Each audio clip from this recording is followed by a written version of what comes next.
नमस्कार, मैं हूं आपके साथ मयंक। आज 19 मार्च है और जंग का 20वां दिन और एक बार फिर बीती रात इजराइल पर हुआ है जबरदस्त हमला। ईरान ने मिसाइल्स इतने जबरदस्त हमले किए हैं, पूरा इजराइल धुआं धुआं हो रखा है। मैं आपको इजराइल पर हमलों का अपडेट बताऊंगा, लेकिन इस वक्त जो सबसे बड़ी खबर आ रही है, जो सबसे अहम खबर, देखिए, ईरान का भयंकर गुस्सा देखने को मिल रहा है। एक रात में ईरान ने 300 से ज्यादा मिसाइल्स फायर कर दी हैं इजराइल के ऊपर और नतीजा यह है कि पूरा बेन गुरियन एयरपोर्ट जल चुका है। बताया जा रहा है कि 15 से 20 मिसाइल्स ने सिर्फ बेन गुरियन एयरपोर्ट को हिट किया है। वहां खड़े कई जहाज धू धू कर जल रहे हैं, जिसकी तस्वीरें भी सामने आ चुकी है। ईरान की सेना ने कहा था आज की रात सबसे बड़ा हमला होगा इजराइल पर, और बिल्कुल वैसे ही हुआ।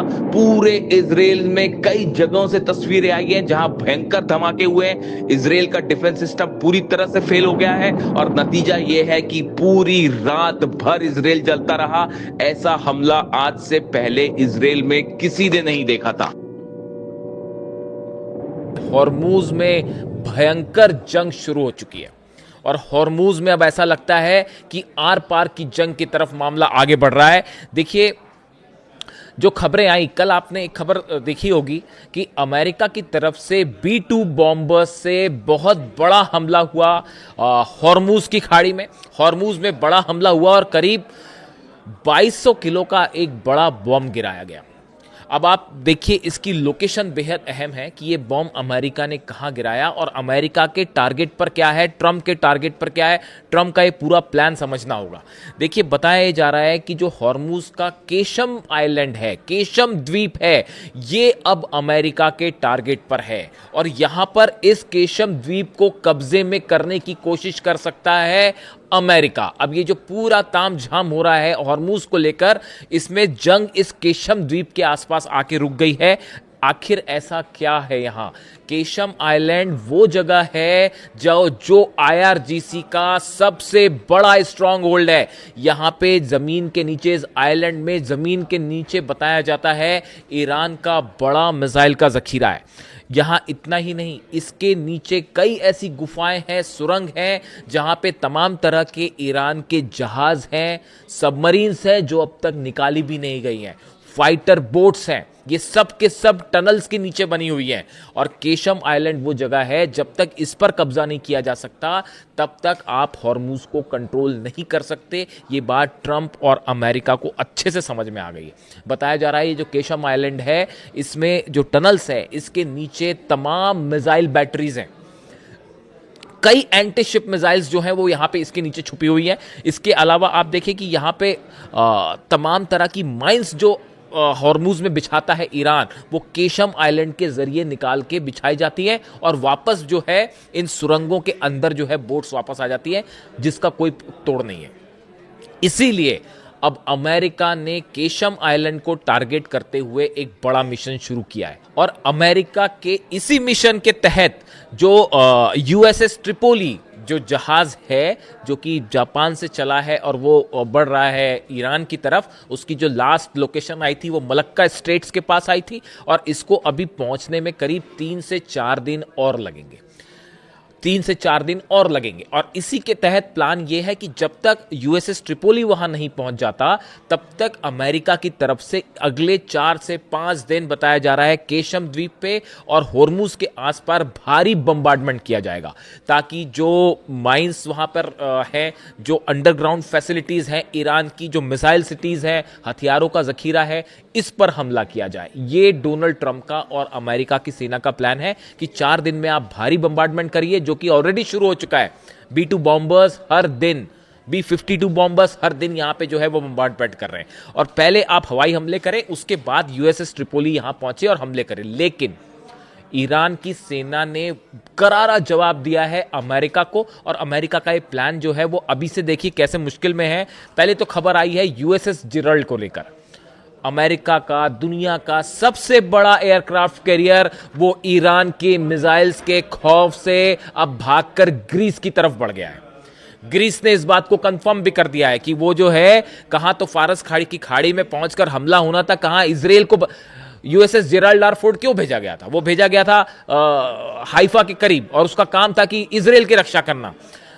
जो पिछली आग की खबर आई थी अब वो कंफर्म होती दिख रही है। मैंने आपको बताया था कि जेरल्ड आर फोर्ड में आग लग गई और कहा गया था कि वो गलती से आग लग गई है और उसकी लॉन्ड्री में आग लगी है। अब बताया जा रहा है कि वाकई वो ड्रोन स्ट्राइक थी, ड्रोन स्ट्राइक हुई थी और उस पर आग लगी थी और उसके बाद जो है अब इसको पीछे हटाना पड़ा और हटाना ही नहीं पड़ा है, उसको ग्रीस की तरफ आगे भेज दिया गया है। यानी एक प्रकार से आप देखें दुनिया का सबसे बड़ा एयरक्राफ्ट कैरियर ईरान की मिसाइल्स के खौफ से पीछे हट गया है। कल ही आईआरजीसी ने दावा किया था कि हमने कई मिसाइल्स फायर किए यूएसएस जेराल्ड पर और उसके बाद वो जो है वहां से भाग खड़ा हुआ।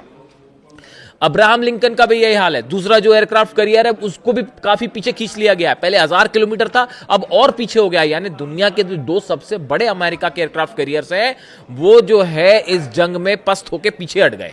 इससे बड़ी जीत ईरान की नहीं हो सकती। आप देखिए यूएसएस एयरक्राफ्ट, दोनों एयरक्राफ्ट कैरियर आप देखिए, एक पर जो है 90 फाइटर जेट है, एक पे 70 फाइटर जेट है, इतने बड़ा सेना है, सब कुछ है, वो दोनों पीछे हट गए। आप समझ रहे कितना खौफ है ईरान के मिसाइल्स का। उसके अलावा आप देखिए कि जो यूएसएस ट्रिपोली है, बताया जा रहा है इसको भेजा जा रहा है ताकि ये वहां पे जाके कुछ कमान संभाले। अब वहां पे वो जब एयरक्राफ्ट कैरियर कुछ नहीं कर पाए तो यूएसएस ट्रिपोली वहां पे जाके क्या करेगा और कैसे एक्शन करेगा और कैसे सेफ रहेगा, इसको लेकर भी सवाल उठ रहे हैं कि यूएसएस ट्रिपोली जैसे ही वहां पहुंचे पता चला ईरान की जो है वो खुर्रम शहर और फतेह 2 और एंटीशिप जो मिसाइल्स हैं वो मेहदी वो बरसनी शुरू हो जाए, इसको लेकर भी तमाम सवाल उठ रहे हैं। अब देखिए इस बीच में एक बड़ा डेवलपमेंट हुआ है। फ्रांस ने जंग में जाने से साफ मना कर दिया है, जर्मनी ने फ्रांस में जाने से साफ मना कर दिया है, ईयू ने कह दिया है, यूरोपियन यूनियन ने कह दिया है कि हम अपने जंगी जहाज हॉर्मुज में नहीं भेजेंगे। इटली ने किसी भी तरह की मदद से मना कर दिया है। अब आप देख रहे हैं नाटो पे जो गुस्सा हो रहे हैं ट्रंप, अपना फ्रस्ट्रेशन, इसके लिए सही शब्द फ्रस्ट्रेशन है कि जो डोनाल्ड ट्रंप अपना फ्रस्ट्रेशन दिखा रहे हैं उसकी क्या वजह है। नाटो के जितने बड़े देश हैं, यूरोप के जितने बड़े देश हैं, उन्होंने इस जंग में शामिल होने से मना कर दिया है। डोनाल्ड ट्रंप को सीधा सीधा मना कर दिया है। यानी जिनके भरोसे बैठे थे कि शायद कोई मदद करेगा, मदद करना मना कर दिया। इसीलिए ईरान की सेना कह रही है कि मदद मांगते फिर रहे हैं। कल आईआरजीसी का बयान आया कि जो है डोनाल्ड ट्रंप जो है वो तमाम देशों से जो है मदद की भीख मांगते फिर रहे हैं, ये बात कह रही है ईरान की सेना की तरफ से, ये बात कहा गया। अब देखिए इसमें लेकिन इसके साथ दो डेवलपमेंट हैं जो मैंने कल आपको पिछले वीडियो में ही बताए थे कि एक बड़ी बैठक हुई है सऊदी में, एक बड़ी बैठक हुई है यूएई में, जिसके बाद अब इस तरह की खबरें हैं। देखिए इसका भी कोई अनाउंसमेंट नहीं है, लेकिन जो इंटरनल सोर्सेस से खबरें आ रही हैं ऐसा हो सकता है, अभी कंफर्म नहीं है, मैं रिपीट करूंगा कि यूएई अमेरिका की मदद कर सकता है हॉर्मुज में। देखिए खार्ग आइलैंड पर भी जो हमले हुए उसमें मैंने आपको बताया था कि जिस तरह से बातें सामने आई, ऐसे दावे हुए कि जो B-2 बॉम्बर्स ने टेक ऑफ किया था वो यूएई के पोर्ट से किया था। यही वजह है कि यूएई पे जो मिसाइल्स गिर रही हैं और जो नुकसान हुए हैं, फुजेरा पोर्ट पर जो है फिर से धमाके की खबर आई है। ये कल जो धमाके हुए थे उसके बाद बीती रात फिर जो है वो फुजेरा पोर्ट के पास से धमाकों की आवाजें सुनाई दी गई। और इसके अलावा जो ऑयल पोर्ट है उसको बड़ा नुकसान हुआ है, बताया जा रहा है। ऑयल पोर्ट जो है यूएई का फुजेरा पोर्ट के पास, उसको बड़ा नुकसान हुआ और उसमें आग भी लगी है। इसी तरह आप कतर में देखिए, अगर अरब में हमलों की बात करें, कतर में धमाकों की आवाज सुनाई दी है। यानी बीती रात पिछले चंद घंटों के अंदर कतर पे भी हमले हुए हैं। इसके अलावा बगदाद में अमेरिकी दूतावास पर फिर से हमला हुआ है, अमेरिकी एम्बेसी पर फिर से हमला हुआ है और पूरी दुनिया में अलर्ट जारी कर दिया गया है कि अमेरिका की एम्बेसीज की सुरक्षा फौरन बढ़ा दी जाए। यानी खतरा पूरी दुनिया में अब मंडरा रहा है अमेरिका के ऊपर। जो बात पहले से हम इस बात के लिए आगाह कर रहे थे कि ये मामला जो है सिर्फ सीमित नहीं रहेगा ईरान तक या फिर मिडिल ईस्ट तक। इंटेल सोर्सेज बता रहे हैं कि पूरे दुनिया में अमेरिकन एम्बेसीज अब निशाने पर हैं और ईरान की तरफ से जो स्लीपर सेल्स हैं वो कहीं भी एक्टिवेट हो सकते हैं और अमेरिका में घुसकर भी हमले हो सकते हैं और पूरी दुनिया में कहीं पर भी अमेरिकन एम्बेसीज को निशाना बनाया जा सकता है। इसके अलावा अगर आप सऊदी की बात करें, देखिए सऊदी की भूमिका को लेकर तमाम सवाल उठ रहे हैं। मैं भी उस बारे में कुछ नहीं कहना चाहूँगा, लेकिन ये ज़रूर है कि सऊदी जो है वो सीधा टारगेट पर है ईरान के। और एक बड़ा हमला ऐसा हुआ है सऊदी पर जिसका जिक्र करना बेहद अहम है। हालांकि ये हमला 24 घंटे पहले हुआ है, यानी कि ये हमला 18 तारीख को हुआ है। देखिए, Iran has reportedly launched a series of drone strikes targeting US military assets in the Middle East, destroying the American ANFPS 117 radar नियम Al Qassim airport in Saudi Arabia. Saudi Arabia के एयरपोर्ट पर America का ANFPS 117 radar system जो लगा हुआ था, इसके ऊपर ड्रोन स्ट्राइक होती है और यह पूरी तरह से तबाह हो जाता है। यानी एक बार फिर एक और रडार सिस्टम अमेरिका का तबाह हो गया, जिसकी कीमत 20 मिलियन US थी। यानी शाहिद ड्रोन 16 लाख रुपए में जो बनता है, उस शाहिद ड्रोन ने 20 मिलियन US, हिसाब लगा लेना आप कैलकुलेटर में कितना है, वो जो है उसके ऊपर स्ट्राइक करके 20 मिलियन US का जो रडार सिस्टम था उसको तबाह कर दिया। अब ये रडार सिस्टम क्या करता था? ये रडार सिस्टम 400 से 500 किलोमीटर के अंदर कोई भी मिसाइल आएगी, कोई भी ड्रोन आएगा, उसका पता लगाता था। किसी तरह का कोई और हमले का अंदेशा है तो उसके बारे में अलर्ट करता था। अब जब अलर्ट करने वाला रडार सऊदी का, जब उसी को ऊपर ड्रोन गिर जाता है, अब इससे अब इसको अब आप क्या मानेंगे बताइए? ये जो रडार है 460 किलोमीटर जो है इसकी रेंज थी। इसका काम था कि मिसाइल आ रही है या नहीं आ रही ये बताना, और ड्रोन आ रहे हैं कि नहीं बताना। उस रडार के ऊपर जिसका काम था कि बताना, अलर्ट देना, उसके ऊपर ड्रोन गिर जाता है शायद 136। अब आप समझ लीजिए इससे कि क्या नतीजे हैं इसके, और डिफेंस सिस्टम कितना बुरी तरह से ध्वस्त है अमेरिका का पूरे अरब में।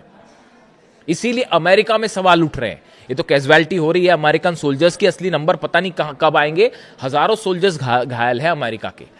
जब आप देख सकते हैं कि बहरीन में एक ऐसी बिल्डिंग में उस फ्लैट पे हमला हो जाता है, डायरेक्ट होटल में उस कमरे पे हमला हो जाता है जहां पर अमेरिकन सोल्जर्स थे। ऐसे ही हाल बगदाद में हुआ, एक होटल में जिस पर हमला हुआ उसमें जो अमेरिकन अधिकारी रुके हुए थे उसमें ड्रोन घुस जाता है जाके 17वीं मंजिल पे। यानी कितने एक्यूरेट अटैक हैं आप देख रहे हैं, नेविगेशन कितना स्ट्रांग है, और रशिया और चाइना कितनी मदद कर रहे हैं। और ये जो नुकसान हुआ है अरेबिया में, भयंकर हमले, और ऑयल पोर्ट्स में लगातार आग लगी हुई है। यानी बगदाद हो गया, ईरान हो गया, बगदाद में हमले हो रहे हैं लगातार, सऊदी में हमले हो रहे हैं, UAE में हमले हो रहे हैं, कतर में हमले हो रहे हैं, अल उदैद बेस पर जो है एक बार फिर हमले किए गए। यानी कि जहां पे संभलने की कोशिश है वहां फिर हमले हो रहे हैं। एक तरफ पूरी सऊदी अरेबिया में हमले हो रहे हैं, इजराइल का क्या हाल है वो आप देख ही रहे हैं। अली लारीजानी साहब की शहादत के बाद जो है वो बीती रात भी 2 दिन मतलब जब शहादत की अगली रात भी जबरदस्त हमले हुए थे, और कल फिर वही हाल था। और ईरान की सेना की तरफ से एक बड़ा बयान दिया जा रहा है कि कुछ बहुत बड़ा होने वाला है। इसका एनालिसिस अलग से करेंगे, क्या मतलब है ईरान की सेना के इस बयान का कि जल्द ही कुछ बहुत बड़ा होने वाला है। क्या कोई ऐसा प्लान है ईरान के पास जो कि अब तक का सबसे घातक हमला साबित हो सकता है? जुड़ा जो भी अपडेट होगा आप तक पहुंचाऊंगा। वीडियो कैसा लगा कमेंट करके जरूर बताएं। Thank you so much.